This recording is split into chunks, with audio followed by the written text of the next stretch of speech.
மாதந்தோறும் first Sunday அன்று கிரியாஸில் நாம் வாங்கும் அனைத்து பொருட்களுக்கும் எக்ஸைட்டிங் ஆஃபர்ஸ் அண்ட் கிஃப்ட்ஸ்.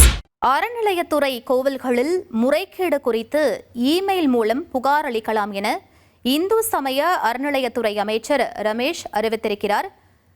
கோவில்களில் முறைகேடு புகார்களை இமெயில் மூலம் தெரிவிக்கலாம் என்றும் தகுந்த ஆதாரங்களுடன் புகார் அளித்தால் உடனடியாக நடவடிக்கை எடுக்கப்படும் எனவும் அமைச்சர் ரமேஷ் தெரிவிச்சிருக்கார். இது பற்றிய மேலும் விவரங்களை எமது செய்தியாளர் மணிகண்டன் வழங்கிட கேட்கலாம். மணிகண்டன், இந்த அறிவிப்பு தொடர்பான முழு விவரங்களை பதிவு பண்ணுங்க.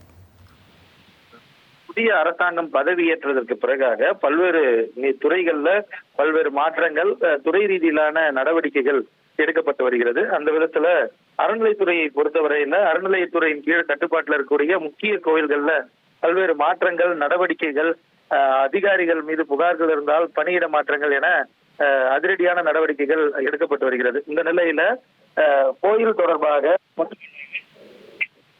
கோயில்ல பொதுமக்களுக்கு இடையூறாக இருக்கக்கூடிய புகார்கள் தொடர்பாக நேரடியாக அமைச்சருக்கு அந்த புகாரை தெரிவிக்கும் விதமாக அந்த மெயில் மூலமாக பொதுமக்கள் புகார்கள் அளிப்பதற்கு ஒரு பிரத்யேக மின்னஞ்சல் முகவரியை அமைச்சர் ரமேஷ் வெளியிட்டிருக்கிறார். அவரது எக்ஸ் தளத்துல அதிகாரப்பூர்வமாக அவர் வெளியிட்டிருக்கக்கூடிய இந்த அறிக்கையில தமிழ்நாடு முழுவதும் இந்து சமய அறநிலைத்துறை கட்டுப்பாட்டில் உள்ள கோயில்கள் நடைபெறும் முறைகேடுகள், சட்டவிரோதமாக பணம் பெறும் புகார்கள், திருக்கோயில்கள் திருப்பணிகள் மற்றும் திருக்கோயில்களின் வேலைவாய்ப்பு போன்றவற்றிற்கு லஞ்சம் பெறுதல் போன்ற குற்றங்களை பற்றி கீழே வழங்கப்பட்டுள்ள எனது தனிப்பட்ட இமெயில் முகவரிக்கு தகுந்த விளக்கம் மற்றும் ஆதாரங்களுடன் புகார்களை அளியுங்கள்.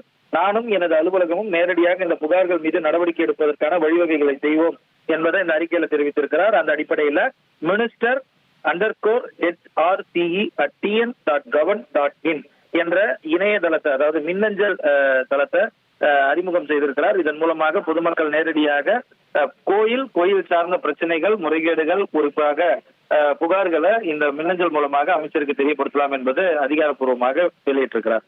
மாதந்தோறும் ஃபர்ஸ்ட் சண்டே அன்று கிரியாஸில் நாம் வாங்கும் அனைத்து பொருட்களுக்கும் எக்ஸைட்டிங் ஆஃபர்ஸ் அண்ட் கிஃப்ட்ஸ்.